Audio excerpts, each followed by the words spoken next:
ये ध्यान आकर्षण करा रही हैं। पहला आप ध्यान आकर्षण करा रही हैं कि पीछे मॉन्टेसरी या जे कृष्णमूर्ति जी ने ऋषि वैली या राजघाट या यहाँ इंग्लैंड में भी स्कूल है उनका, अमेरिका में भी स्कूल है, कई जगह बहुत सारे स्कूल उन्होंने बनाया। और बहुत सारे लोगों ने एएस नील ने समर हिल नाम से बनाया, कुछ लोग डेमोक्रेटिक एजुकेशन से नाम से कर रहे हैं। तो देर बहुत सारे लोगों ने काम किया है पहले, लेकिन ये सारे काम क्या हुआ, इक्का दुक्का स्कूल बना और मास स्केल तक पहुंचा ही नहीं। तो यदि हम बिल्कुल नया बनाएंगे तो कैसे पहुंचेगा? तो बात तो बहुत ठीक है। तो देखो क्या हो रहा है अभी। एक तो मैं थोड़ा सा हट करके, शिक्षा से हट करके बता रहा हूं आपको। जैसे अगर हम इकोनॉमिक सिस्टम को देखते हैं ना, तो क्या लग रहा है कि ये जो वर्तमान इकोनॉमिक सिस्टम है वो धरती को हर्ट कर रही है, मानव को हर्ट कर रही है। लेकिन हमने 200-300 सालों में जो सिस्टम बना दिया, जो मार्केट बना दिया, जो इंडस्ट्री का सेटअप बना दिया, हम जानते हुए भी अभी अपना पैर पीछे नहीं खींच सकते हैं, ऐसा लग रहा है। क्योंकि हमको लगता है अगर वो हम उसको बदलेंगे तो पूरा जो इकोनॉमिक सिस्टम है कोलैप्स हो जाएगा। तो सब कुछ हुए, बहुत सारे रिसर्च हमारे सामने हैं, साइंटिफिक सारे रिपोर्ट्स हैं, सब बता रहे हैं फॉसिल फ्यूल का उपयोग नहीं करना चाहिए। लेकिन दिनों दिन गाड़ियों की संख्या बढ़ती जा रही है।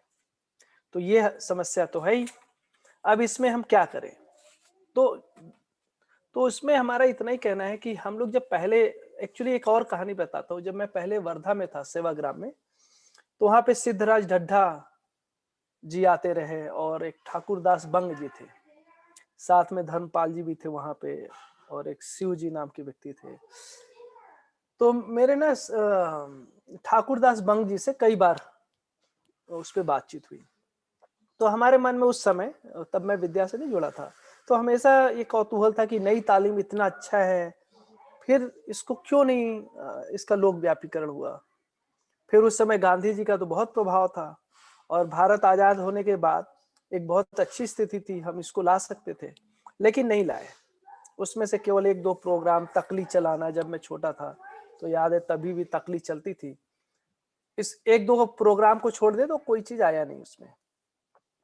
और तब मेरे सामने था कि ऐसा तो बहुत सारे एजुकेशन सिस्टम को लोगों ने इंट्रोड्यूस किया, लेकिन वो मास स्केल तक पहुंचता ही नहीं है।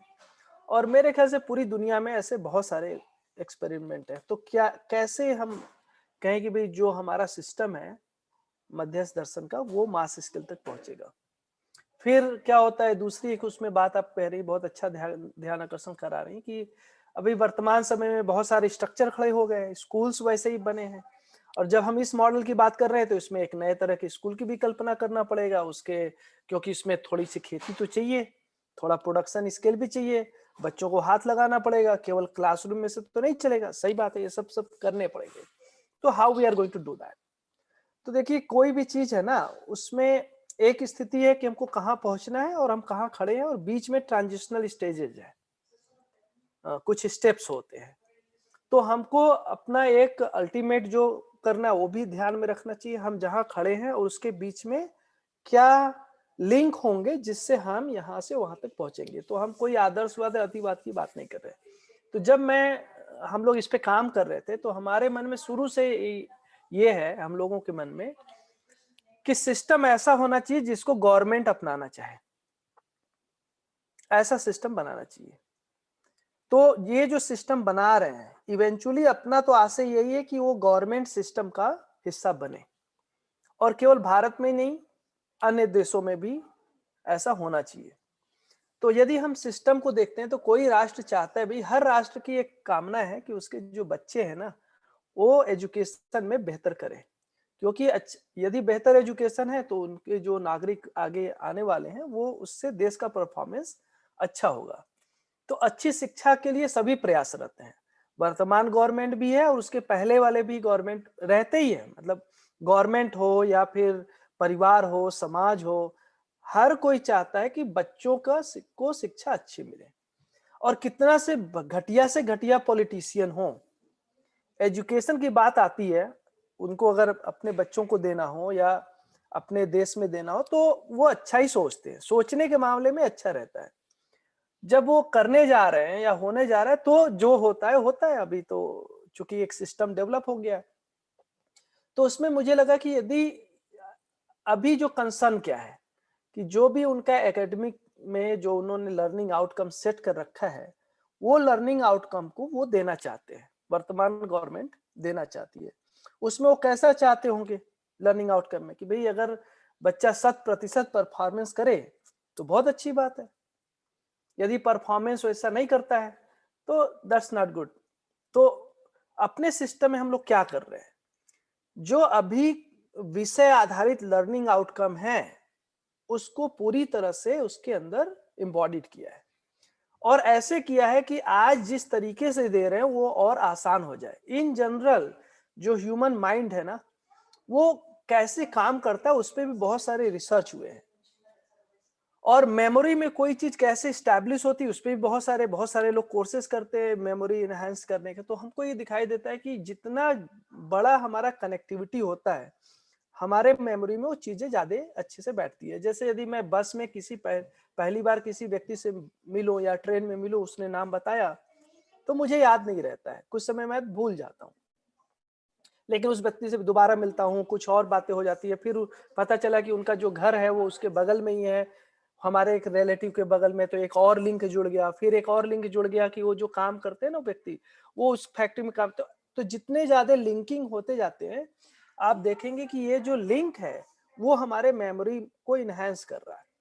अभी जब मैं बोलता हूँ कि मैं बनारस का रहने वाला हूँ तो मैं नहीं बोलता, बहुत सारे जब मैं जगह जाता हूँ सिटी का नाम भूल जाता हूँ, क्योंकि बनारस से मेरे बहुत सारे एसोसिएशन है। और बनारस मुझे क्यों याद है, क्योंकि वो उसके साथ मुझे यूपी भी याद है, भारत भी याद है, मेरा जन्मस्थली वो भी याद है, वहां से मैंने कुछ किया है, मेरे माँ का जन्म हुआ है वो भी याद है। तो ऐसे बहुत सारे डॉट्स है। तो जब मैं इसमें सब्जेक्ट की बात कर रहा हूँ तो इसमें क्या हो रहा है कि हर एक सब्जेक्ट एक लार्जर पर्पज के साथ जुड़ा हुआ है, एक लार्जर कॉन्टेक्स्ट के साथ जुड़ा हुआ है। तो उसके बेनिफिट क्या होंगे, बेनिफिट ये होगा कि जो वर्तमान के सब्जेक्ट हैं वो बच्चों को रेलेवेंट दिखाई देगा, उसकी प्रासंगिकता उनको दिखाई देगी, वो देख पाएंगे कि अगर हम इसको ऐसा करते तो क्यों करते, ये क्यों का उत्तर उनके पास धीरे धीरे पहुंचता है। तो मेरा अनुमान है कि वर्तमान विषय में वो अच्छा करेंगे। यदि ऐसा होता है तो गवर्नमेंट के पास तो एक खुशहाली की बात है कि जो वो लर्निंग आउटकम देना चाहते हैं उसको और इफेक्टिवली दे सकते हैं।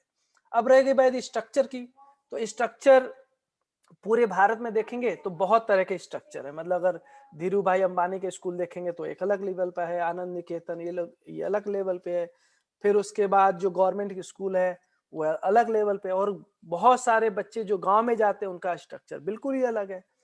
तो लेयरिंग है, और कई बार तो बहुत पीड़ा भी होता है कि इमेजिन करिए कि इतने सारे बच्चे इतने सारे लेयर में अगर जाएंगे तो ये बच्चे में तो समानता कभी हो ही नहीं सकती है। यदि शिक्षा ही इतनी असमान मिल रहा है, किसी को इतना फैसिलिटी और किसी को इतना कम फैसिलिटी, वो बच्चा कहाँ से समान होगा, संभव ही नहीं है। तो फिर इसका एक जुगाड़ ही निकलता है कि शिक्षा में हम ऐसा कर सकते हैं कि एक एक थोड़ा मिडिल ग्राउंड निकाल सकते हैं। तो इस सिस्टम में बहुत लग्जरी की बात नहीं है, ऐसा नहीं कि आपको बहुत हाई फाई घुड़सवारी के साथ ये सब स्कूल बना। अभी भी जितने विद्यालय के प्रांगण हैं उसमें बहुत सारा अच्छा काम किया जा सकता है, और फिर गवर्नमेंट पहचानेगी भी, नेसेसिटी के हिसाब से आदमी तय करता है, फिर धीरे धीरे और सिस्टम इवॉल्व कर लेगा। तो अपने लोग जैसे मान लो मैक्सिमम मानते हैं कि अगर 5-7 एकड़ जमीन है तो हम आराम से हाई स्कूल तक उसको बना सकते हैं, आप बिल्कुल इट्स नो डिफिकल्टी। अमेरिका में क्या करते हैं कि मिनिमम लगभग 5 एकड़ का रहता है elementary school, that's their standard, 5 एकड़। और 500 के बाद अगर बच्चे आते हैं तो हर एक 100 बच्चे पे 1 एकड़ बढ़ाते हैं फैसिलिटी के साथ, ठीक है। तो अगर आप अमेरिकन स्टैंडर्ड से जाएंगे तो थोड़ी बड़ी जमीन है, गांव में और हर जगह जो स्कूल है, लेकिन आपको मिल जाएगा, ये काम करने में कोई दिक्कत नहीं आएगी। इसके अंदर सिस्टम ऐसा बनाया है कि जिसके पास सुविधा हो अलग ढंग से कर सकता है, नहीं है तो जो भी गांव के में अवेलेबल चीजें हैं, जो भी प्रकृति में अवेलेबल चीजें, उसके साथ इस शिक्षा को दिया जा सकता है। मॉडल के अंदर बहुत ही रिजिलियंसी है, कि it is not going to depend on resource, ये उस पर निर्भर नहीं है। इसमें जो बड़ी बात है वो है टीचर की क्वालिटी कैसी होगी, how we can improve their ability. तो बड़ा इसमें रोल है ना वो टीचर का है। एक्चुअली स्ट्रक्चर का है लेकिन उतना नहीं है, और स्ट्रक्चर धीरे धीरे इवॉल्व कर सकता है।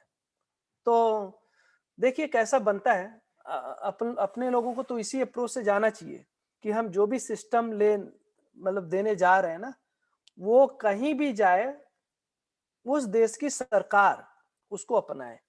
क्योंकि अभी भी 95% जो एजुकेशन है पूरे वर्ल्ड में it is covered by almost, अब मुझे ठीक से नंबर नहीं मालूम होगा लेकिन जो आंकड़ा दिखता है, जैसे जहाँ पे हम रहते हैं कितने प्राइवेट स्कूल है, जैसे इस टाउन में कितने प्राइवेट हैं, कितने गवर्नमेंट है, तो ऐसा लगता है कि 90+% होगा गवर्नमेंट से ही पूरी दुनिया में शिक्षा दी जा रही है। 5 से 10% होगा जो प्राइवेट होगा। 10% तो बहुत ज्यादा हो जाएगा, इतना होता नहीं है, इतने बच्चों को कवर नहीं करते हैं। तो जो हमारा ध्यान है 90% पे होना चाहिए कि how we can make a system model, one day government आए और देखे, उनको लगे कि मुझे इस अपने विद्यालय में ले जाना है इसको, और वो मॉडल ऐसा हो कि रेप्लिकेबल हो। तो उसके लिए जो भी रिसोर्स चाहिए, टीचर्स ट्रेनिंग चाहिए, उसको हमको बहुत इफेक्टिव बनाना चाहिए। And that's what we are trying to place in this system, कि सिस्टम इफेक्टिव हो, रिसोर्स सारे प्रिपेयर्ड हो, एक टाइम बाउंड में उनका, जैसे हम बीएड कोर्स करते हैं तो उसमें 1 साल या 2 साल का हम देते हैं, इसमें भी हम 1 या 2 साल के समय में क्या तैयार करा सकते हैं, और फिर स्कूल में जब जाएगा तो उसमें क्या कर सकते हैं, and then we can make it happen. फिर गवर्नमेंट के साथ कभी बात होगी और उनका मन करेगा तो भाई पहले 5 जो स्कूल है उसको ले लीजिए, उसमें थोड़ा एक्सपेरिमेंट करके देखिए, यदि बच्चों में रिजल्ट बेहतर आते हैं तो उसको और अपनाइए। शुरू में जाने के लिए अगर कुछ भी नहीं है तो हैप्पीनेस क्लासेस जैसे चीजें आप अपना सकते हैं, उससे कॉन्फिडेंस बनता है तो थोड़ा और बना सकते हैं। और अगर पूरा कॉन्फिडेंस हो गया तो पूरा स्ट्रक्चर ही बदल दीजिए, एक नए स्ट्रक्चर में जाइए। और भारत के पास तो अभी भी खोने के लिए क्या है भाई, भारत की इतनी बड़ी जनसंख्या गांव में रहती है, उसको तो ठीक से उपलब्धि नहीं है। उसमें एकल विद्यालय, कितने सारे विद्यालय लोग काम कर रहे हैं, फिर भी पूरे पूरे बच्चों तक पहुंच नहीं पा रहे हैं। मतलब बड़े बड़े एनजीओ सब लोग मिलकर नहीं पहुंच पा रहे हैं। तो देखिए कैसा बनता है। हमारा मानना है कि ये सिस्टम बहुत ही कॉम्पिटेबल सिस्टम है, गवर्नमेंट के साथ कंधे से कंधे मिलाकर चल सकता है।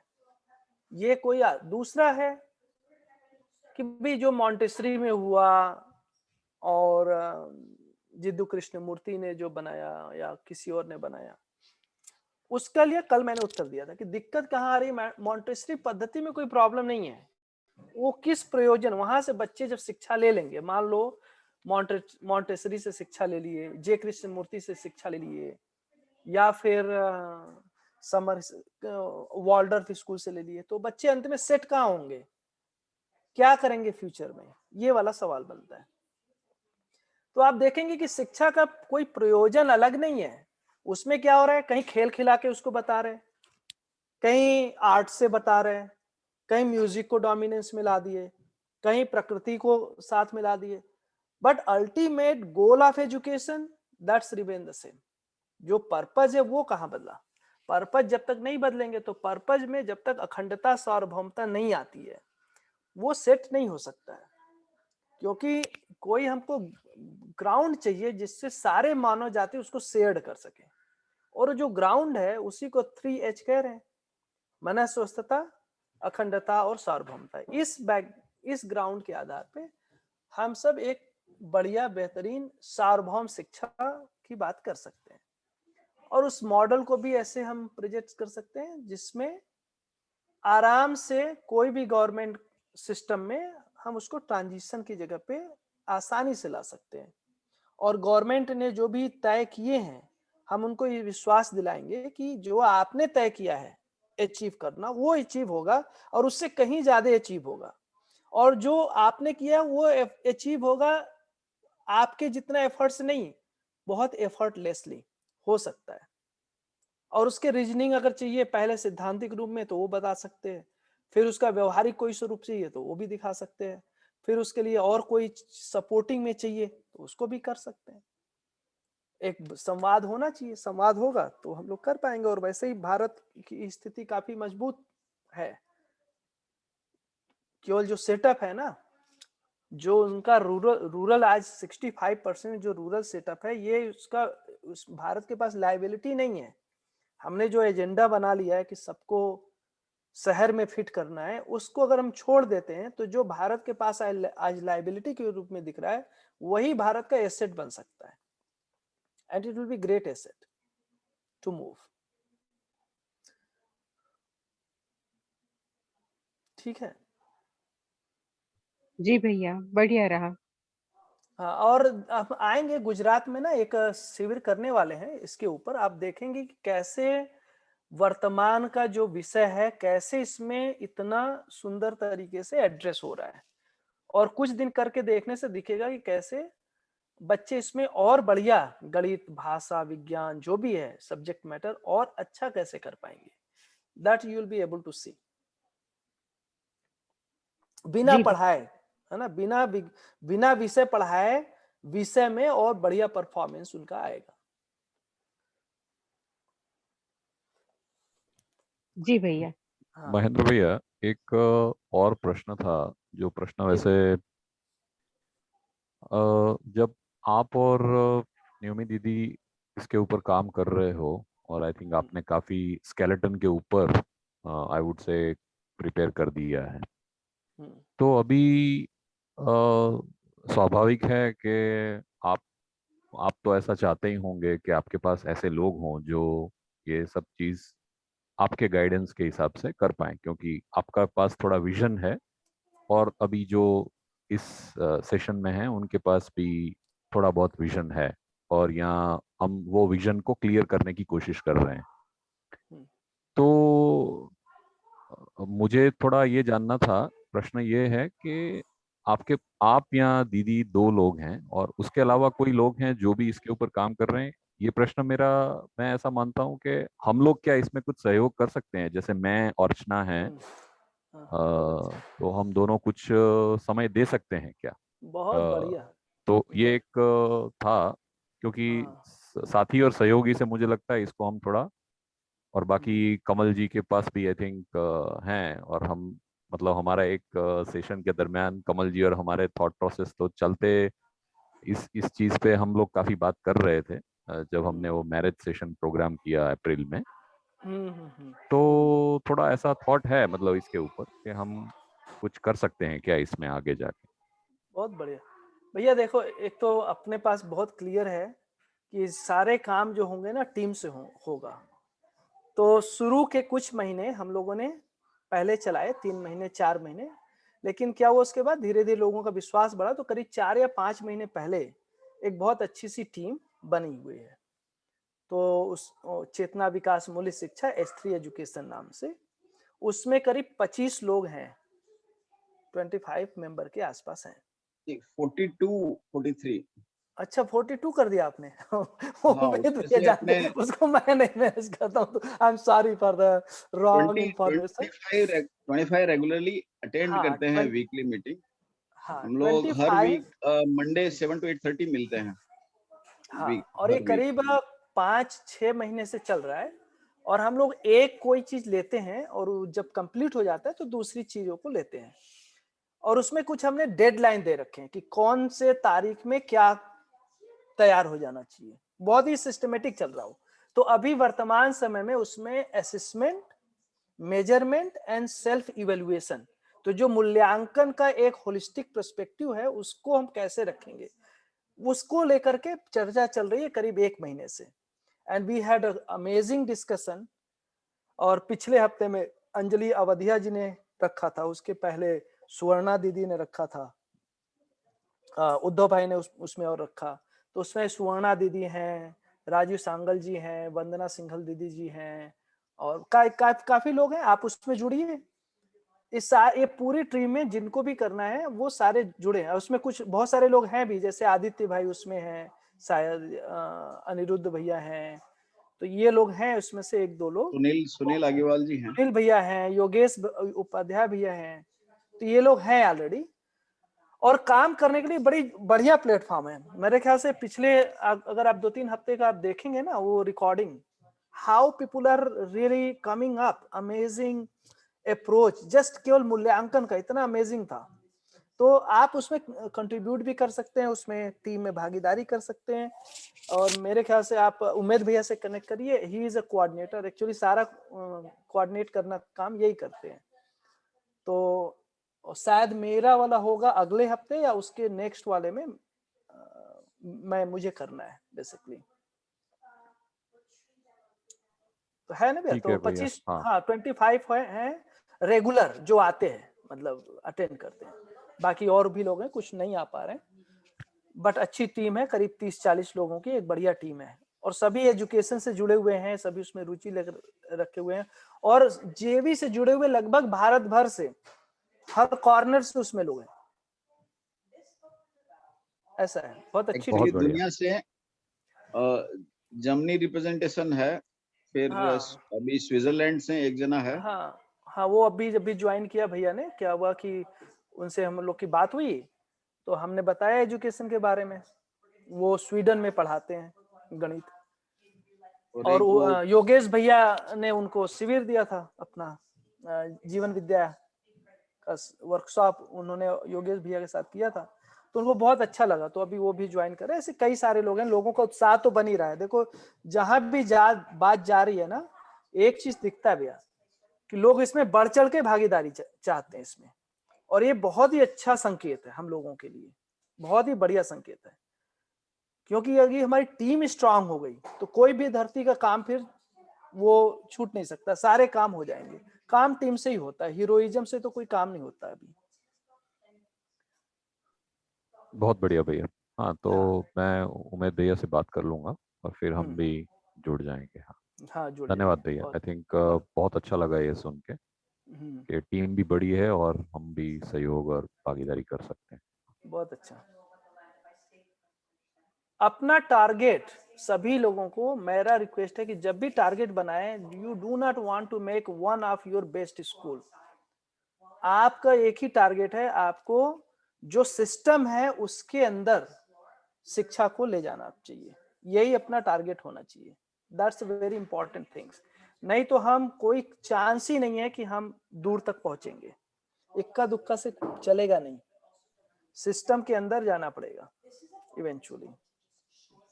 नहीं, बहुत सही पॉइंट है, क्योंकि आई थिंक आजकल तो दुनिया में एक जो अप्रोच चलता है जिसको हम प्रोग्रेसिव एलोब्रेशन बोलते हैं, हम आगे जाके भी पैरेलली चीज़ों को ठीक कर सकते हैं, लेकिन जब आगे बढ़ रहे हैं तो हमें इम्परफेक्शन से ही परफेक्शन की ओर या गलती से सही की ओर जा सकते हैं।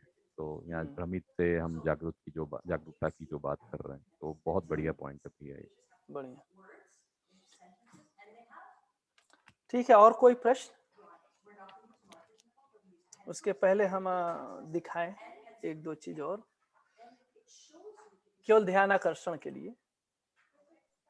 शैलेंद्र भाई, महेंद्र भैया को होस्ट कर दीजिए ना।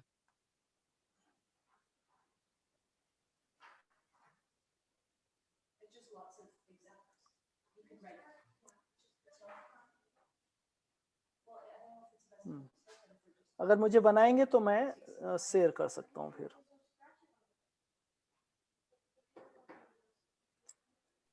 कर हाँ, दिया बन भैया मैंने। को होस्ट हो गए। बढ़िया बढ़िया बढ़िया। एक तो अभी वर्तमान शिक्षा में ना एक बहुत बड़ा ट्रेंड चल रहा है, उसको कह रहे हैं 21st सेंचुरी लर्निंग या 21st सेंचुरी स्किल्स। आपने सुना होगा कि नहीं? सभी लोगों ने सुना होगा, राइट? तो ये खूब बातचीत चल रही, पूरी दुनिया में कह रहे हैं भी बच्चों को 21st सेंचुरी लर्निंग देनी, स्किल्स देना चाहिए। क्योंकि जो हमारा अभी का समय है उसमें बच्चे कैसे सेट हों, तो उसमें 10-12 मेन स्किल्स मान रहे हैं। यदि वो बच्चों को देते हैं तो that will be the great asset वो विद्यार्थियों के लिए। तो एक तो थोड़ा सा मैं क्विकली ना वो 21st सेंचुरी लर्निंग का कोई है तो मैं दिखाता हूँ। ओके,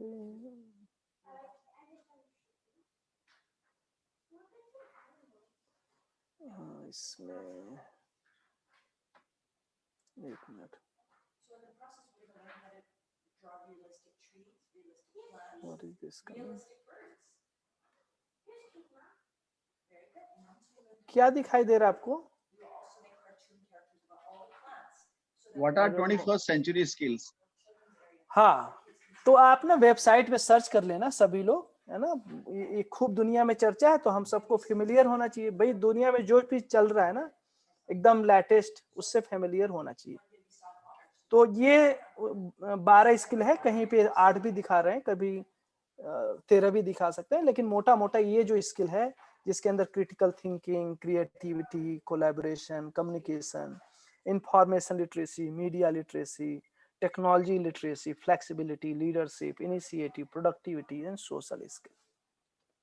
अब ये कह रहे हैं कि अगर 12 स्किल बच्चों को आता है तो इट्स क्वाइट होलसम, है ना। ये स्किल अभी इसको यूनिवर्सिटी तक भी ले जा रहे हैं बाय द वे, कहीं पे 8 करके, 7 करके, 6 करके, 12 करके। तो आप इसको एक बार से, जिसको भी समय मिलता है, एक बार आप वेबसाइट के ऊपर जाइए और सर्च करिए। खूब सारे वेबसाइट हैं, बहुत सारे वेबसाइट में इसकी खूब चर्चा हो रही है। और ये देखिए कि भी क्यों चाहते हैं, है ना, और क्या इसके अंदर है, ठीक है। और पुराना इसको इसलिए दिखा रहा हूं कि ये पुराने वाले कैरिकुलम में नहीं है, ये थोड़ा सा नया है, ठीक है। इसके साथ साथ कुछ और चीजें आ सकती हैं, है ना। आजकल तो कई तरह के स्कूल हैं। अगर आप फॉरेस्ट स्कूल को देखेंगे, सो दे आर सेइंग दैट कि बच्चों को प्रकृति के साथ जुड़ना चाहिए। जितने भी नेचर बेस्ड एजुकेशन है, हर शहरों में यहाँ पे आजकल नेचर स्कूल खुल रहा है, तो प्रकृति के साथ कैसे जोड़ें। बहुत जगह ये कह रहे हैं कि बच्चों के क्लासेस कम करके उनको खेलने का समय ज्यादा दिया जाए, इस पे भी खूब चल रहा है ना। तो ऐसा खूब चल रहा है। तो जितने भी तरीके हैं उसको, तो मैं इसको इसलिए दिखा रहा हूं कि यदि हम अपने 21 थीम को देखते हैं, लाइफ एसेंशियल थीम को आपने देख लिया, 12 है, इसमें देखिए क्या छूटता है ना। हमको लगता है कि अगर आप थीम को ठीक ठीक समझेंगे तो हर चीज एक कॉन्टेक्स्ट में, जैसे क्रिटिकल थिंकिंग है कि किस कॉन्टेक्स्ट में समझना है, इनिशिएटिव कहां पे, क्या उसका कॉन्टेक्स्ट क्या है, कोलैबोरेशन का क्या कॉन्टेक्स्ट है, किस लिए कोलैबोरेशन करना। अभी तो लोग पैसा कमाने के लिए कोलैबोरेशन कर लेते हैं खूब सारा, ऐसा ही चलता है। तो हम कोलैबोरेशन करेंगे क्यों? शोषण के लिए करना है, पोषण के लिए करना है, किसके लिए करना है, ये सारे सवाल हैं। तो वो जो अगेन जो पर्पज है, जो लक्ष्य है, अगर हम उसके साथ जोड़ करके और फिर थीम के साथ इंटीग्रेट कर देते हैं इन सारे स्किल्स को, तो मुझे लगता है कि उसका बेनिफिट और ज्यादा मिलेगा बच्चों को, और उसको हम दिखा पाएंगे कि हम ऐसा कर क्यों रहे हैं, कहाँ पे वो प्लेस हो रहा है बेसिकली, ठीक है। तो मैं 1 मिनट दिखाता हूँ, 1 मिनट, just one second। तो इसमें आज मैं 2 डॉक्यूमेंट दिखाऊंगा, एक तो स्किल वाला, ये यहाँ पे है, और ये सारा डॉक्यूमेंट शेयर कर दिया गया, तो आप लोग जब भी समय मिले उसको देख लेना।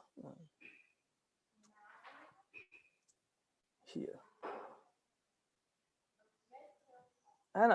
तो अभी 21 थीम, तो जो लेफ्ट साइड में है जिसको हम लोग थीम कह रहे हैं, लाइफ एसेंशियल थीम। और लाइफ का मतलब पहले ही दिन बताया, लाइफ का मतलब 4 आयाम 5 स्थिति और जीने के 10 सोपान। लाइफ का कैनवास इतना बड़ा है, तो यदि हम लाइफ में 4 आयाम 5 स्थिति जीने के 10 सोपान को शामिल करते हैं तो पूरा लाइफ उसमें हमको दिखाई देता है मानव का, ठीक है। तो उसके अंदर हमने फिर ये 21 थीम की बात की थी, तो हर एक थीम से जुड़े हुए उसके कुछ कोर कॉम्पिटेंसीज हैं। तो जब हम लोग स्ट्रक्चर कर रहे हैं इस शिक्षा में, तो कुछ चीजें जब हम इवेल्युएट करने जाएंगे तो कैसे, ये भी एक भाग है। तो इसमें ये कॉम्पिटेंसीज डेवलप होना जो राइट हैंड साइड में लिखा है, और उसका इवेल्युएशन का मेथड।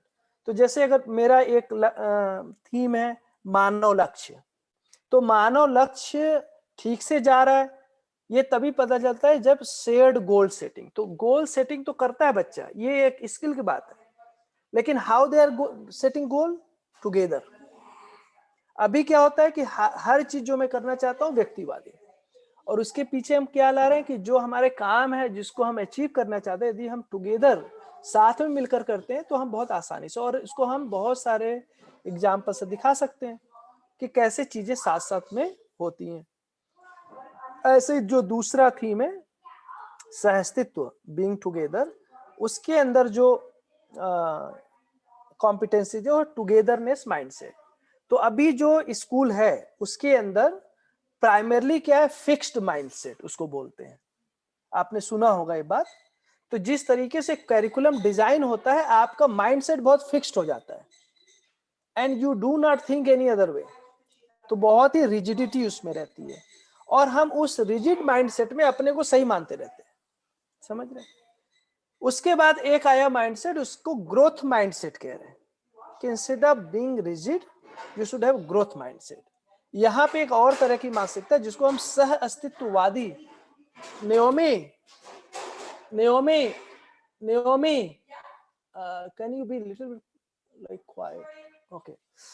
तो ये इसको हम कह रहे हैं सह अस्तित्ववादी मानसिकता। तो ये इसके साथ जुड़ा हुआ है। साथ में इसके बाद अगर हम तीसरे में जाते हैं तो system divergent and critical thinking. खाली क्रिटिकल थिंकिंग से काम नहीं चलेगा, व्यवस्था आधारित एक विचार आना। Divergent thinking is very important for children. कोई भी एक समस्या है उसका मल्टीपल समाधान निकालना, तो जाकर के वो, और एंड बच्चे ये सब ऑलरेडी ना बहुत इजी है। When you do you will able to see कि दिस कैन बी डेवलप। तो this is a skill set. फिर डीप ऑब्जर्वेशन आना, इवेल्युएशन ठीक से कर पाना, लैंग्वेज लिटरेसी में तीनों कारण गुण गणित। अभी एक नया बिल्कुल रिसेंटली लोग कह रहे हैं मैथमेटिकल थिंकिंग चाहिए। तो मैथमेटिकल से मतलब जो गणितात्मक भाषा है उसी को नया नाम दे रहे हैं मैथमेटिकल थिंकिंग। तो खाली मैथमेटिकल थिंकिंग से पूरी सच्चाई हमारे सामने, वो हम उसको ग्रास्प नहीं कर पाएंगे। ऐसे यहाँ पे लिखा है साइंटिफिक लिटरेसी। तो जब हम यहाँ पे साइंटिफिक कह रहे हैं तो वो विवेक और विज्ञान के साथ जुड़ करके कैसे मानव की एक निश्चित दिशा के साथ, एक जो कह रहे हैं ना उसके साथ हम जोड़ करके यहाँ पे विज्ञान की बात करें। ऐसे डीप इको लिटरेसी। तो डीप इको लिटरेसी में क्या है कि हम मानव को प्रकृति से अलग नहीं कर रहे हैं। तो पदार्थ, प्राण, जीव और मानव, ये चारों एक साथ हैं एंड जब मानव समझता है तो they can express the extra ordinary balance in life, that's what it is. तो ये एक लिटरेसी हो गया। ऐसे सेल्फ अवेयरनेस, ये इस पे थोड़ा सा मेरे को काम करना है मीनिंग क्रिएशन के ऊपर। क्या मैं कहना चाहता हूं, तो हम एक अर्थपूर्ण जीवन को सृजित करें, ये वाली बात है। तो बिना अर्थ पूर्ण जीने को सृजित किए उसका कोई मतलब नहीं निकलता है। ऐसे ही इसमें है relational and emotional literacy, interpersonal relationship, फिर global and cultural awareness, social literacy, collaboration and team work. ठीक है। आर्ट, ये कट जाएगा, art and creativity, effective oral and written communication, positive media and digital literacy. अगर इसमें संभव हो तो आईसीटी लिटरेसी को इसमें ठीक से समावेशित करना चाहिए। और ई सेफ्टी बच्चों को बहुत जरूरी है आज के समय में बताना। सेलिब्रेशन में अगर हम जाएंगे इस वाले में तो ह्यूमन कल्चर है ना, मानवीय संस्कृति एंड सोशल कोहेजन लिटरेसी, ये उससे जुड़ा हुआ है। अगर इसमें जा रहे हैं तो इमेजिनेशन एंड इनोवेशन। इस वाले में है self management, quality living environment इसके साथ एंड पॉजिटिव एक्शंस। फिर एजुकेशन एंड अवेयरनेस वाले में quality learning environment and positive information literacy, ability to access, analyse and select relevant information. ये स्किल सेट आना चाहिए। अगर हम हेल्थ एंड वेलनेस में जा रहे हैं तो health and wellness wellbeing literacy आना चाहिए। इसमें जा रहे हैं तो मीनिंगफुल प्रोडक्शन स्किल आना चाहिए, है ना। टेक्नोलॉजी, जो उसके लिए टेक्नोलॉजी, तो टेक्नोलॉजी स्किल भी आनी चाहिए। साइबर लिटरेसी भी थोड़ा समझ में उनको समझना चाहिए। और रिस्पॉन्सिबल एंटरप्रेन्योरशिप, जिसमें शोषण ना हो मानव का, प्रकृति का, उस तरह से। और प्रोडक्टिविटी, हम जो उत्पादकता है कैसे बढ़ाएंगे, सिक्लिकलिटी के साथ। फिर एक्सचेंज सिस्टम में देखेंगे तो यहाँ पे financial and self reliance literacy. तो वो जो फाइनेंशियल है, आई डोंट मीन खाली रुपए के संबंध में, लेकिन अभी चूंकि वर्तमान में रुपया चल रहा है तो उसको नकारना अभी अपने बनता नहीं है, तो उसका भी एक मैनेजमेंट हमको समझ में आना चाहिए कि how it works, what is going on.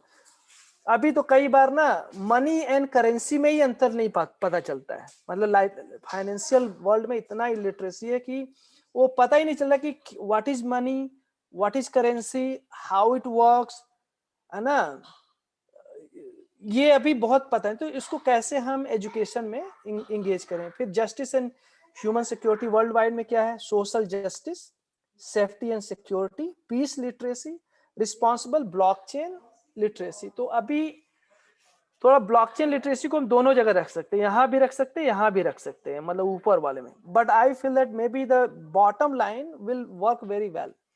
And one of the most profound technology is right now, मतलब आप समझो कि steam engine, electricity, steam engine के बाद इलेक्ट्रिसिटी, इलेक्ट्रिसिटी के बाद कंप्यूटर, कंप्यूटर के बाद इंटरनेट, और इंटरनेट के बाद ब्लॉकचेन।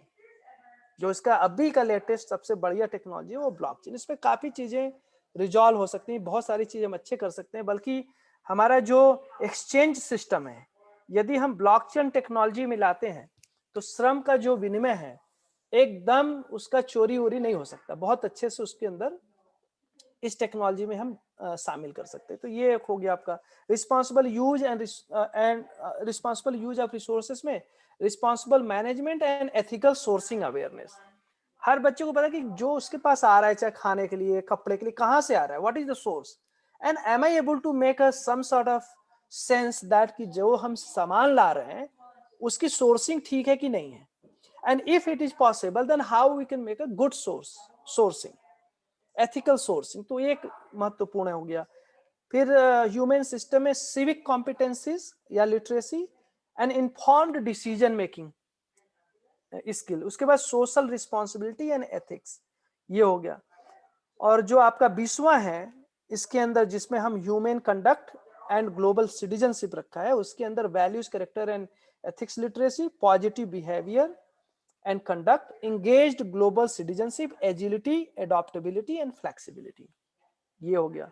और लास्ट वाले में happiness learning, global competencies and responsible leadership initiative. So and अभी लग रहा है कि बहुत ज्यादा, एक्चुअली ज्यादा नहीं है, सभी ना एक दूसरे से लिंक है।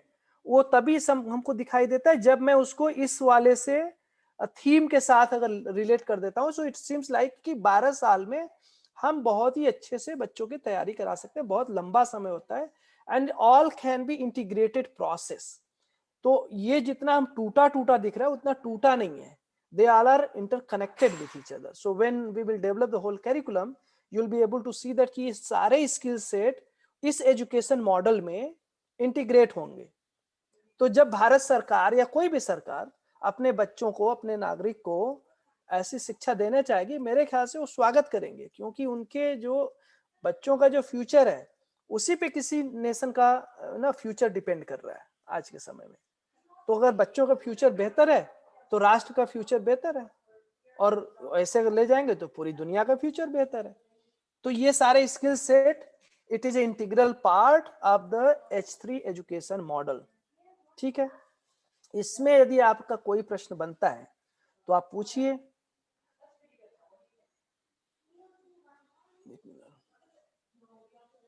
If you have any question आप पूछ सकते हैं, नहीं तो फिर दूसरे वाले पे जाएंगे।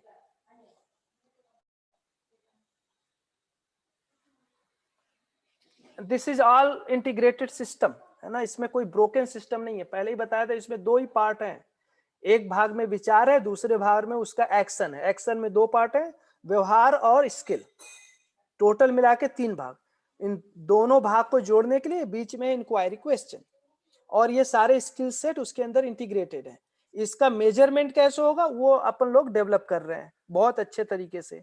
हाउ यू कैन, तो जो चीजें मेजर करनी होगी उसको हम मेजर करेंगे, जिन चीजों को स्व मूल्यांकन पूर्वक होना है वो स्व मूल्यांकन पूर्वक होगा, और जिसको हम एक कॉम्प्रिहेंसिव असेसमेंट कह रहे हैं जिसमें कैसे हम एक कॉम्प्रिहेंसिव, जिसमें केवल विद्यार्थी नहीं बल्कि विद्यार्थी के साथ जो टीचर हैं, जो पूरा विद्यालय है, जो academic and non academic staff है, जो परिवार है और उसके साथ जुड़ी हुई जो कम्युनिटी है, उन सब को कैसे असेसमेंट प्रोसेस में शामिल करें। तो वो भी एक सिस्टम इवॉल्व कर रहे हैं, ताकि हम ये समझ पाए कि अगर बच्चों को सब मिल रहा है और मान लो बच्चा घर पे उसके कोई प्रॉब्लम है तो उसके लर्निंग पे इफेक्ट पड़ेगा, तो how I can help and support the family so the child education और child learning can be enhanced.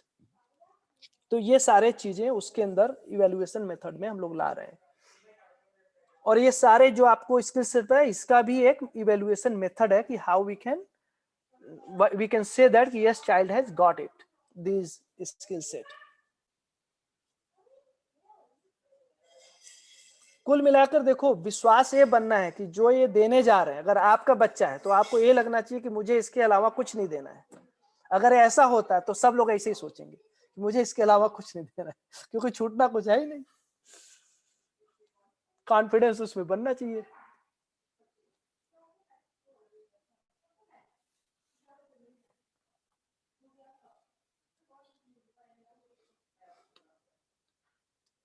ठीक है भैया,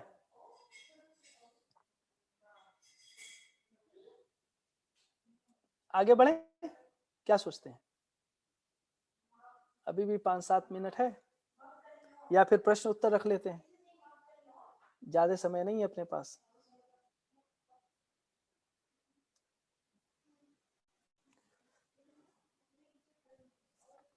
ये आप अभी हम इसको पढ़ेंगे, आप अगली शीट रखो ना अभी, तो फिर अच्छा हम ठीक दिन है, भर पढ़ेंगे इसको। अच्छा बढ़िया, ठीक है। भैया मैं बीच में एक प्रश्न हाँ पूछ लूं? हाँ हाँ हाँ, वैसे तो मुझे लगता है अभी आगे आपने वो कुछ सोचा ही होगा, लेकिन अभी ये जितनी स्किल्स और इस सब के बारे में बात आई, तो बच्चों की घर का एनवायरनमेंट भी इसमें बहुत मायने रखेगा। हम जितनी भी शिक्षा यहाँ से देंगे तो उसके लिए भी कुछ मीन्स हमने सोचा होगा इस पूरे प्लानिंग में। सही बात है। और उसको लिए पहले दिन ही मैंने एक दिखाया था, वो एजुकेशनल स्टेजेस में ना, उसमें कैसे, तो उसके में पहले वाले पोर्शन में था, एक प्रोग्राम ला रहे हैं जिसको सेफ पेरेंटिंग कोर्स या इस तरह से S3 पेरेंटिंग कोर्स, कुछ इस तरह से नाम दे रहे हैं उसको। वो परिवार को तैयार करने के लिए है। तो उसमें परिवार में भी प्रेरणा बने, कैसे परिवार उससे जुड़े, क्योंकि देखो जब तक परिवार नहीं जुड़ेगा कोई भी शिक्षा पूर्ण नहीं हो सकती है। शिक्षा केवल टीचर की जिम्मेदारी नहीं है, और घर में चाहिए ही चाहिए, मतलब पहली शिक्षा घर से ही है। तो घर कैसे उस वैसा बने, है ना, परिवार तो चाहता ही है, उनको हम कैसे बनाएं, उसके लिए भी एक व्यवस्थित प्रोग्राम और लगातार विद्यालय के साथ कैसे उनको एंगेज किया जाए, उसके सारे स्ट्रेटेजी, उसके सारे प्रोग्राम, उसके सारे चीजें, ऐसा कि उनको भारी भी ना लगे। अभी गांव में बहुत सारे लोग तो पढ़े लिखे नहीं है, तो हम वो मान लेते हैं कि भाई वो तो किसी काम के ही नहीं है। ऐसा नहीं है। तो उनकी इस ताकत को पहचानना, कैसे हम उनके स्किल सेट को बिल्ड करें, कैसे वो आगे जाएं, तो उसको सरल से सरल बताना, कई तरीके से वीडियो फॉर्म में, इसमें उसमें, जहां से शिविर हो सकता है शिविर के जरिए। तो वो एक व्यवस्थित प्रोग्राम हम लोग डेवलप कर रहे हैं परिवार को सुदृढ़ करने के लिए। जी भैया। तो एक मिनट,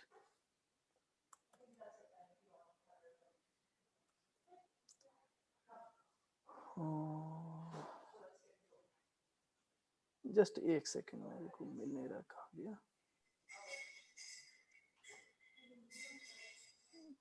ओके, मिल जाएगा अभी।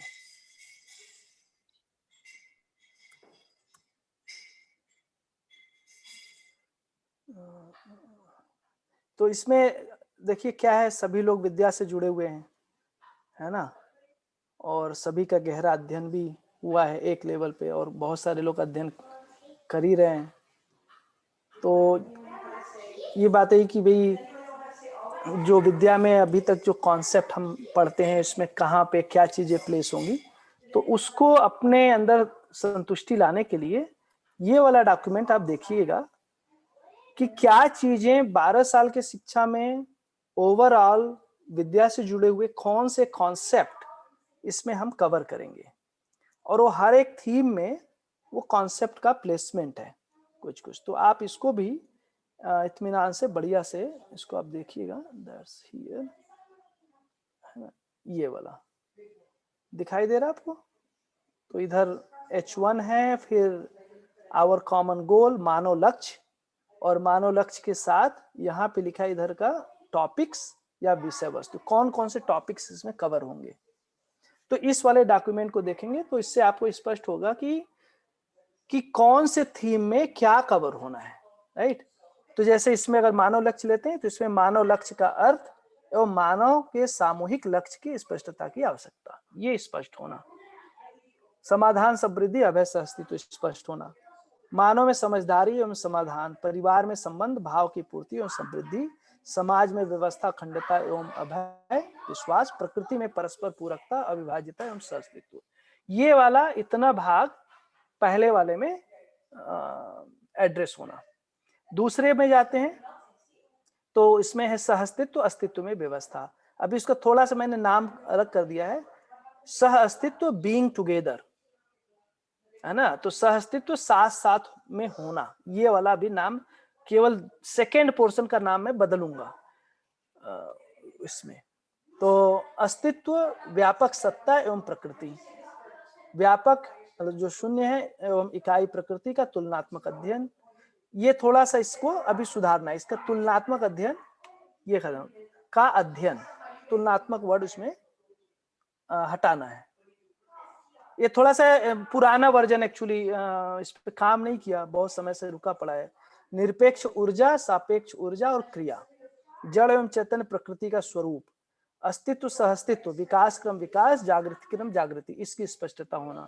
नियम नियंत्रण संतुलन, न्याय धर्म सत्य की स्पष्टता, संपृक्तता, क्रियाशीलता, स्पंदनशीलता, संवेदनशीलता, संज्ञानशीलता, इसकी स्पष्टता। अस्तित्व में उपयोगिता एवं पूरकता की स्पष्टता, अस्तित्व में व्यवस्था का स्वरूप, सह अस्तित्व में श्रम गति परिणाम स्पष्ट होना, श्रम का विश्राम, गति का गंतव्य, परिणाम का अमृत्व स्पष्ट होना, सह अस्तित्व नित्य वर्तमान है ये स्पष्ट होना, अनंतता मतलब सर्वव्यापी जगह, अनंत प्रकृति और निरंतर समय, ये स्पष्ट होना। तो बेसिकली जो इन्फिनिटी का कॉन्सेप्ट है वो भी कहीं पे कि एक जगह से जोड़ने की बजाय omnipresent space, infinite nature and continuous time, इन तीनों के साथ हम कैसे देख रहे हैं इसको कर सकते हैं। इसमें और अभी हम सब लोग बैठेंगे विद्या के लोग, तो उसमें जो भी सजेशन होगा ना, फाइनल वर्जन नहीं है, इस पे काम अभी करेंगे धीरे धीरे। हमको जो समझ में आया हमने इसमें रख दिया है।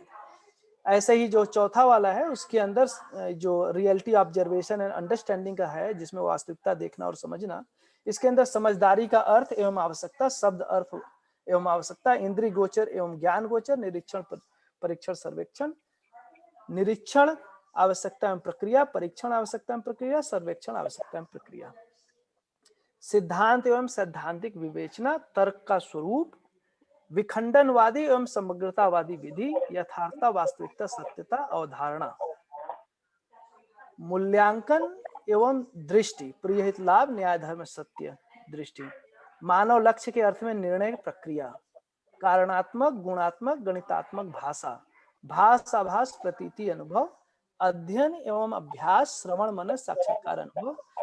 इसके बाद है सहअस्तित्व एक नई दृष्टि या एक पूर्ण दृष्टि, है ना, ऐसा भी हो सकता है, अब आगे देखेंगे। परिकल्पना, वैज्ञानिक निरीक्षण, आविष्कार एवं पुष्टिकरण के मानदंड एवं स्वीकार्यता, भौतिकवाद, आदर्शवाद एवं सह अस्तित्ववाद का तुलनात्मक अध्ययन, ये एक जगह पे होना है। इसके बाद मैं ऐसे ही पढ़ रहा हूँ क्योंकि जिसके पास रिकॉर्डिंग होगा, जिनको नहीं मिलेगा वो रिकॉर्डिंग में इसको सुन लेंगे, इसलिए मैं पढ़ दे रहा हूँ। इसके बाद जो प्रकृति, पदार्थ अवस्था, प्राणावस्था, जीवावस्था, ज्ञान अवस्था, प्राकृतिक व्यवस्था, इसमें है पदार्थावस्था, प्राणावस्था, जीवावस्था, ज्ञानावस्था, चारों अवस्थाओं में परस्पर पूरकता, मिट्टी, पाषाण, मणि, धातु, इसकी स्पष्टता, जो मिट्टी है उसको उर्वरा अनुर्वरा के साथ समझना, है ना, उसका अध्ययन करना, पाषाण को कठोर अकठोर के साथ अध्ययन करना, मणि को किरण श्रावी किरण ग्राही के साथ अध्ययन करना, धातु को कठोर अकठोर, विद्युत ग्राही विद्युत अग्राही इस रूप में। इसके बाद ठोस तरल विरल, है ना। फिर तत्व मिश्रण यौगिक, इसकी स्पष्टता। पदार्थ अवस्था की क्रियाएं, स्वभाव, धर्म, अनुसंगिकता की स्पष्टता। ऐसे ही प्राण अवस्था की, ऐसे ही जीव अवस्था की, ऐसे ही ज्ञान अवस्था की क्रियाएं, स्वभाव, धर्म, अनुसंगिकता। फिर व्यवस्था के अर्थ में परमाणु का अध्ययन हो पाना। फिर परमाणु व्यवस्था की मूल इकाई ये स्पष्ट होना। परमाणु संरचना एवं अणु रचना स्पष्ट होना। परमाणु में विकास एवं गठन पूर्णता स्पष्ट होना। स्थिति गति स्पष्ट होना। बल एवं शक्ति स्पष्ट होना। दबाव, प्रवाह एवं तरंग स्पष्ट होना। विद्युत चुंबकीय बल स्पष्ट होना। आकर्षण, विकर्षण, प्रत्याकर्षण स्पष्ट होना। परावर्तन, प्रत्यावर्तन स्पष्ट होना। देश, दिशा, दूरी, विस्तार, आयाम, कोण स्पष्ट होना। काल स्पष्ट होना।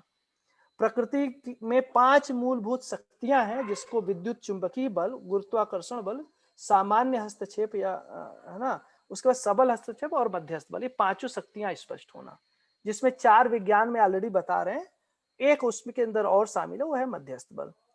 व्यवस्था के अर्थ में प्राण कोशा का अध्ययन हो पाना। प्रकृति में प्रकटन का स्वरूप स्पष्ट हो पाना। पर्यावरण, पारिस्थितिकी तंत्र एवं धरती का संतुलन स्पष्ट होना। भौतिक, रासायनिक एवं जीवन क्रिया स्पष्ट होना। भौतिक रासायनिक क्रिया में पहचान एवं निर्वाह करना, ये स्पष्ट होना। जीवन क्रिया में जानना मानना, इकाई में 4 आयाम, रूप, गुण, स्वभाव, धर्म स्पष्ट होना। प्रकृति में 4 पद एवं संक्रमण स्पष्ट होना। और स्वयं में व्यवस्था एवं समग्र व्यवस्था में भागीदारी, इसकी स्पष्टता। अब जो आपका स्वयं की समझ एवं मनोस्वस्थता है, उसमें मानव की परिभाषा, मानव जीवन और शरीर का सहअस्तित्व, ये स्पष्टता। जीवन क्रिया का अध्ययन, स्वयं में अक्षय बल एवं अक्षय शक्ति की स्पष्टता एवं पहचान, संस्कार का स्वरूप एवं गुणात्मक परिवर्तन, कल्पनाशीलता, कर्म स्वतंत्रता एवं उसका तृतीय बिंदु, जानना मानना पहचानना निर्वाह करना, अमानवीयता एवं मानवीयता, स्वयं में पूर्णता, क्रिया पूर्णता, आचरण पूर्णता की स्पष्टता, श्रेष्ठ, श्रेष्ठतर, श्रेष्ठतम का अध्ययन, स्वयं में व्यवस्था एवं मनस्वस्थता का स्वरूप, स्वयं में व्यवस्था एवं मनस्वस्थता के प्रमाण हेतु जीवन क्रियाओं को व्यवस्थित करना। फिर मानव में अनुभव, व्यवहार एवं प्रयोग प्रमाण का स्वरूप, कर्म, मानसिक, वाचिक, कायिक एवं फल, दृष्टा, कर्ता, भोक्ता, इसमें कृत, कारित, अनुमोदित और लिखना है। अंतर्द्वंद एवं उसका समाधान, न्याय, समाधान, सहअस्तित्व के आधार पर मूल्यांकन एवं निर्णय क्षमता के विकास एवं स्वयं का सशक्तिकरण, रूप, धन, पद, बल एवं बुद्धि की सही समझ एवं सदुपयोग, साथ साथ तालमेल पूर्वक जीने के लिए स्वयं के विचार, व्यवहार एवं कार्य में सुधार एवं परिवर्तन, जीवन मूल्य, सुख, शांति, संतोष, आनंद, मानव के 4 आयाम, अनुभव, विचार, व्यवहार, कार्य, जीने की 5 स्थितियां, व्यक्ति, परिवार, समाज, राष्ट्र, अंतरराष्ट्र, जीने के 4 आयाम एवं 5 स्थितियों में अंतर संबंध एवं पूर्णता, समझदारी, ईमानदारी, जिम्मेदारी। अब इसके बाद नहीं पढ़ता हूँ, ये हो गया आपका H1 का। तो H1 में इतने जो आपको पढ़ा, this is going to be address in H1, which is required to have a basic understanding about the reality, है ना। तो ये ऐसा है। So these are the concept children are going to explore through 12 years of education. ऐसे ही आप H2 को देख लेना, H3 में देख लेना क्या है उसमें क्या ऐड कर सकते हैं, क्या निकालना है ना। हम सब लोग अध्ययन कर ही रहे हैं, तो उसमें और करेंगे। तो हमको जो समझ में आया हम लोग को, उतना हमने इसमें अभी डाल दिया है, और उसमें होगा तो और अच्छे से कर लेंगे, ठीक है।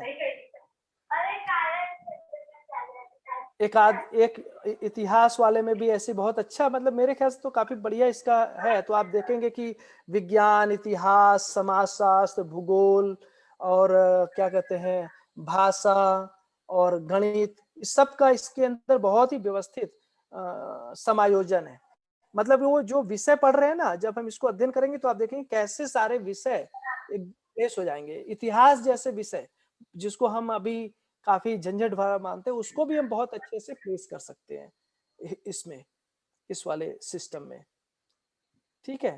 तो आप देखना, मेरा मतलब समय तो हो गया 4 मिनट ज्यादा, तो अभी यहीं पे रोक लेता हूँ।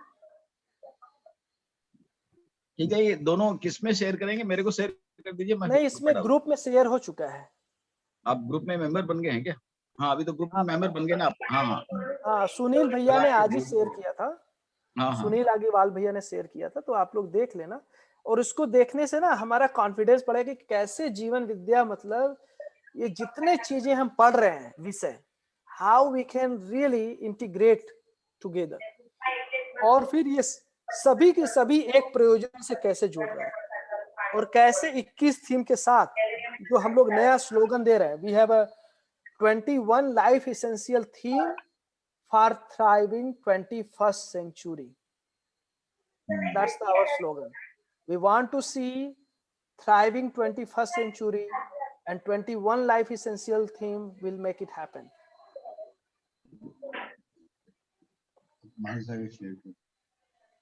ठीक है भैया, दीदी लोग। ओके, फिर सोमवार को मिलते हैं। बढ़िया। रविवार का छुट्टी रहता है। किसी को सोमवार को मिलते हैं। जाते जाते और कुछ किसी को करना है?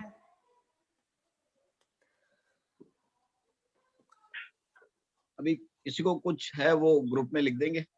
आप अभी ग्रुप में मेंबर हैं महेंद्र भैया? हाँ, thank you so much for adding मी।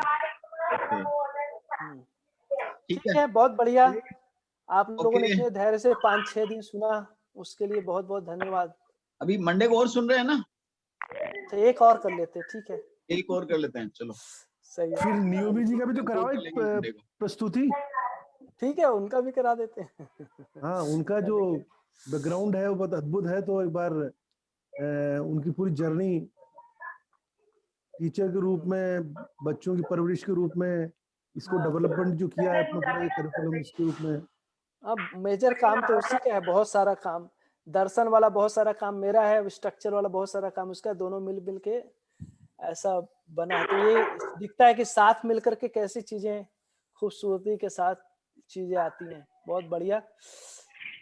और ये अगर विश्वास आ जाए ना कि ये मॉडल अपने में पूरा पड़ेगा मानव जाति को एक नई दिशा देने के लिए, और हमारे बच्चों को कुछ भी नहीं छूटेगा, ये भरोसा होना, कुछ भी नहीं छूटेगा, क्योंकि इसका अल्टीमेट गोल जुड़ा है स्वयं में विश्वास, श्रेष्ठता का सम्मान, प्रतिभा और व्यक्तित्व में संतुलन, व्यवहार में सामाजिक, व्यवसाय में स्वावलंबी। इतना अगर मिलता है हर बच्चे को तो कुछ छूटता नहीं है, सारी चीजें उसके साथ समाहित है। तो आप लोग ज्वाइन करिए, आप लोग का स्वागत इसमें। जो भी जुड़ना चाहे, जो भी शिक्षा में रुचि रखते हो, पार्टिसिपेट करना चाहते हैं, वो S3 वाले में जुड़ जाएं और उसमें ऐड करें अपनी बात को। ओके, बढ़िया, एवरीबॉडी, बहुत बढ़िया। धन्यवाद भैया। धन्यवाद भैया, नमस्ते। नमस्ते सभी, धन्यवाद। नमस्ते सभी को। नमस्ते। नमस्ते नमस्ते। अब एक काम कर, देख